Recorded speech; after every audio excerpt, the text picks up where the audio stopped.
नमस्कार, मैं हरि। आप देख रहे हैं डिजिटल न्यूज झारखंड। आइए जानते हैं झारखंड के प्रमुख खबरों के बारे में। इससे पहले से छोटी सी निवेदन कि अगर आप चैनल में नए हैं तो चैनल को सब्सक्राइब अवश्य कर लें ताकि झारखंड की हर छोटी बड़ी खबर आप तक पहुंचा सकें। जयराम महतो की पार्टी ने की लोकसभा उम्मीदवार के नाम की घोषणा। दरअसल आपको बता दें, धनबाद में जयराम महतो की पार्टी झारखंड भाषा खतियान संघर्ष समिति ने लोकसभा चुनाव के लिए अपने प्रत्याशियों के नामों की घोषणा कर दी है।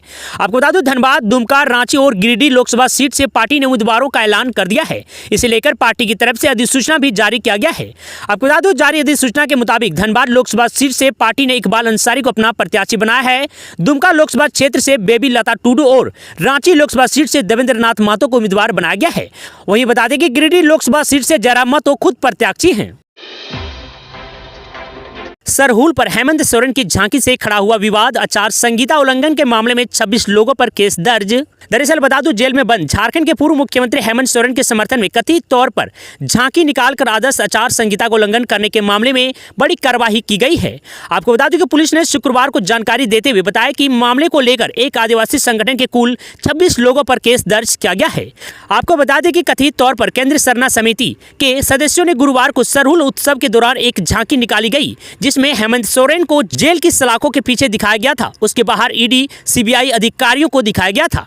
बता दें कि प्रवर्तन निदेशालय ईडी ने मनी लॉन्ड्रिंग केस में 31 जनवरी को हेमंत सोरेन को गिरफ्तार किया था। फिलहाल वे न्यायिक हिरासत में है। एक पुलिस अधिकारी ने कहा कि मजिस्ट्रेट विनय कुमार की लिखित शिकायत के आधार पर रांची के कोतवाली पुलिस स्टेशन में 26 लोगों के खिलाफ प्राथमिकी दर्ज की गई है। उन्होंने कहा कि प्रथम दृश्य यह है कि एक राजनीतिक अभियान का हिस्सा लगता है जबकि आचार संहिता लागू है। वहीं आपको बता दें, पुलिस की तरफ से जिन 26 लोगों के खिलाफ आचार संहिता का उल्लंघन का मामला दर्ज किया गया है उसमें केएसएस के अध्यक्ष फूलचंद तिर्की का नाम भी शामिल है। झारखंड का मौसम बदलने वाला है। जाने कहां होगी बारिश और कितना बढ़ेगा तापमान। दरअसल आपको बता दूं, भारत मौसम विज्ञान विभाग आईएमडी के रांची स्थित मौसम केंद्र के प्रमुख अभिषेक आनंद ने बताया कि शनिवार को झारखंड के दक्षिण पश्चिमी भागों में कहीं कहीं हल्के दर्जे की वर्षा हो सकती है। इसके बाद अगले 4 से 5 दिनों तक अधिकतम तापमान बढ़ेगा और उच्चतम तापमान में 3 से 4 डिग्री की वृद्धि हो सकती है। इसके बाद 14 अप्रैल यानी कि आज राज्य के दक्षिण तथा निकटतमी मध्य भागों में कहीं कहीं हल्के दर्जे की वर्षा हो सकती है। इसके बाद 15 अप्रैल को मौसम साफ हो जाएगा और वहीं 13 और 14 अप्रैल को रांची में आंशिक बादल छाए रहेंगे। 14 अप्रैल को गरज के साथ बारिश होने की संभावना है। इस दिन अधिकतम तापमान 35 डिग्री सेंटीग्रेड रहने का अनुमान है जो 15 अप्रैल को बढ़कर 37 डिग्री हो सकता है। हाईकोर्ट ने तय किया ढुलू महतो के खिलाफ 2 क्रिमिनल केस की सुनवाई का डेट। इस तारीख को होगी सुनवाई। दरअसल आपको बता दूं, धनबाद से जुड़े 2 थाने में बाघमरा विधायक एवं धनबाद से बीजेपी के लोकसभा उम्मीदवार ढुलू महतो के खिलाफ दर्ज आपराधिक मामले में धनबाद की निचली अदालत द्वारा उनकी डिस्चार्ज पिटीशन खारिज किए जाने को चुनौती देने वाले 2 अलग अलग क्रिमिनल रिवीजन की सुनवाई अब झारखंड हाईकोर्ट में 10 मई को होगी। हजारीबाग लोकसभा सीट से कांग्रेस प्रत्याशी जेपी भाई पटेल ने कल्पना सोरेन से की मुलाकात। आपको बता दूं, लोकसभा चुनाव 2024 का बिगुल बजते ही झारखंड में राजनीतिक पार्टियां अपने अपने स्तर पर चुनाव की तैयारियों में जुट गई है। इसी बीच हजारीबाग लोकसभा सीट से कांग्रेस प्रत्याशी जयप्रकाश भाई पटेल ने आज पूर्व मुख्यमंत्री हेमंत सोरेन की पत्नी कल्पना सोरेन से मुलाकात की। जानकारी के अनुसार यह उनकी शिष्टाचार मुलाकात थी। बता दें कि जयप्रकाश भाई पटेल मांडू विधानसभा क्षेत्र से विधायक है जिन्होंने हाल ही में बीजेपी के साथ छोड़कर कांग्रेस पार्टी का दामन थाम लिया है। आपको बता दूं, कांग्रेस में शामिल होने के बाद लोकसभा चुनाव के तारीखों का ऐलान होने के उपरांत पार्टी ने उन्हें हजारीबाग लोकसभा सीट से अपना उम्मीदवार बनाया है। वहीं हजारीबाग लोकसभा सीट से बीजेपी ने विधायक मनीष जायसवाल को अपना लॉस प्रत्याशी बनाया है। पढ़ने वाले छात्रों के लिए खुशखबरी है। इस पॉलिटेक्निक कॉलेज में बीसीए में होगा डायरेक्ट एडमिशन। दरअसल आपको बता दूं, झारखंड के गुमला पॉलिटेक्निक में बीसीए में डायरेक्ट नामांकन की सुविधा उपलब्ध है। वैसे छात्र छात्राएं जिन्होंने 45% अंकों के साथ 10+2 किसी भी संकाय में उत्तीर्ण है वे सीधे नामांकन करा सकते हैं। आपको बता दूं कि कंप्यूटर और आईटी क्षेत्र में रोजगार की संभावनाओं को देखते हुए गुमला पॉलिटेक्निक प्रबंधन ने बीसीए डिग्री कोर्स की शुरुआत की है।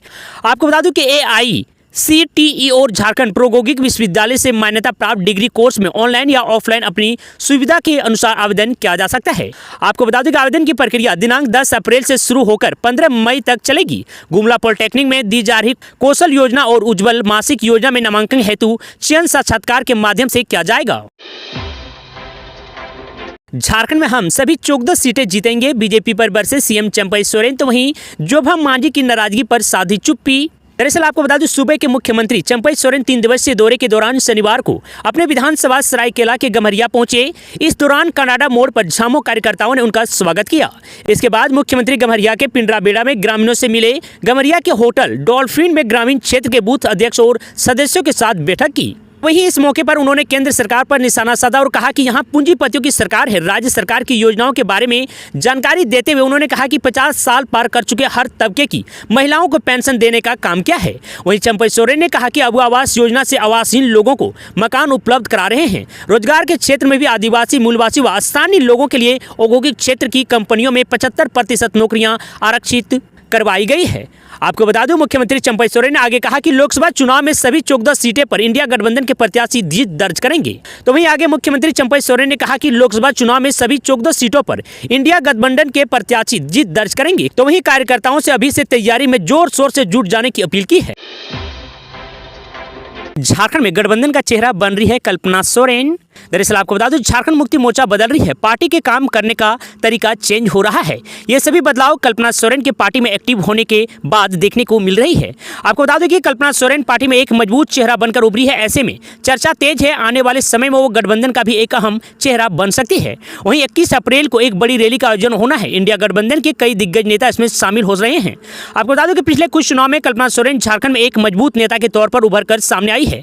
वहीं शुरुआती दिनों में राजनीतिक मंचों से उनके चेहरे में दिखने वाली झिझक भी कम हुई है। आपको बता दूं कि जेएमएम की विचारधारा और पार्टी की नींव को अब वो समझ रही है। मजदूरों का पैसा भी रंगदारी के तौर पर रख लेते हैं। बोकारो में सरयू राय ने ढुलू महतो पर साधा निशाना। दरअसल आपको बता दूं, बोकारो सीपी सिंह दामोदर बचाव आंदोलन के प्रेनेता सह पूर्व जमशेदपुर के निर्दलीय विधायक सरयू राय शनिवार को बोकारो पहुंची। सिटी सेंटर स्थित एक निजी होटल में पत्रकारों से बातचीत करते हुए सरयू राय ने बाघमारा विधायक सह धनबाद लोकसभा से भाजपा प्रत्याशी ढुलू महतो पर जमकर निशाना साधा है। उन्होंने कहा कि भाजपा ने जिस प्रत्याशी को धनबाद लोकसभा से उतारा है उन पर 50 मुकदमे दर्ज है। 4 मामलों में सजा मिल चुकी है, 2 पर सुनवाई चल रही है और वहीं ईडी की जांच भी चल रही है। भाजपा प्रत्याशी न सिर्फ कोयला व्यापारियों से रंगदारी लेते हैं बल्कि मजदूरों का पैसा भी रंगदारी के तौर पर रख लेते हैं। बूथ स्तरीय कार्यकर्ता सम्मेलन में पहुंचे बाबूलाल मरांडी। कहा, हेमंत सोरेन ने 4 सालों में बस झारखंड को लूटने का काम किया है। दरअसल आपको बता दूं, गुमला के बसिया कोनबीर बाजार टांड में भाजपा ने बूथ स्तरीय कार्यकर्ता सम्मेलन का किया आयोजन।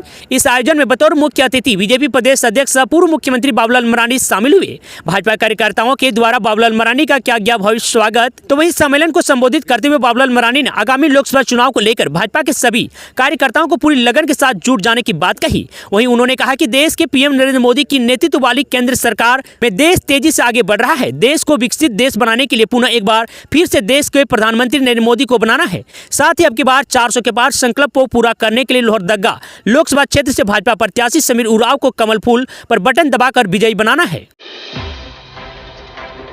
बोकारो में CISF बोर्ड लगाकर बोलेरो से की जा रही थी अवैध शराब की तस्करी। छापेमारी में बड़ी मात्रा में विदेशी शराब जब्त। दरअसल आपको बता दूं, बोकारो में अवैध शराब के धंधेबाज ने शराब तस्करी के खिलाफ CISF के नाम का इस्तेमाल किया। बोलेरो पर CISF का बोर्ड लगाकर धड़ल्ले से अवैध शराब तस्करी की जा रही थी। छापेमारी की बड़ी मात्रा में विदेशी शराब बरामद की गई है। सहायक आयुक्त उत्पादन उमाशंकर सिंह को मामले की जानकारी मिली। गुप्त सूचना पर शनिवार को निरीक्षक उत्पाद सदर संदीप देव के नेतृत्व में छापेमारी दल का गठन किया गया। आपको बता दूं, उत्पादन दल व बालीडीह OP पुलिस बल द्वारा संयुक्त रूप से मोहनपुर गांव में प्रदीप मंडल के घर पर छापेमारी की गई। आपको बता दूं, छापेमारी के बाद तलाशी के क्रम में घर के बाहर खड़ी महिंद्रा बोलेरो JS10 AJ 3568 व आवाज से बड़ी मात्रा में अवैध विदेशी शराब बरामद की गई है। आपको बता दूं, छापेमारी दल को स्थल से विदेशी शराब 449.28 लीटर और 2200 पीस खाली बोतल, 12,000 पीस बोतल ढक्कन व 3500 पीस शराब कंपनी का लेबल बरामद की गई है। वहीं महिंद्रा बोलेरो JS10 AJ 3568 को पकड़ने में बड़ी सफलता मिली। भाई ने ही भाई का तलवार से काट दिया हाथ। कचरा फेंकने को लेकर हुआ था विवाद। दरअसल आपको बता दूं, झारखंड के चतरा शहर स्थित लाइन मोहल्ला के लियाकत अली रोड में शनिवार को कचरा फेंकने को लेकर चचेरे भाइयों में विवाद हो गया।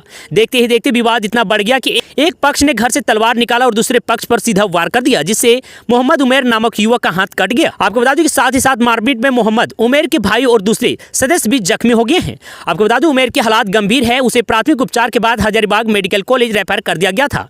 स्थिति को देखते हुए वहां चिकित्सकों ने रिम्स रेफर कर दिया है। आपको बता दूं, सदर थाना पुलिस इस मामले में फिलहाल एक आरोपी को गिरफ्तार किया है, जबकि पीड़ित परिवार ने 4 लोगों को आरोपी बनाया।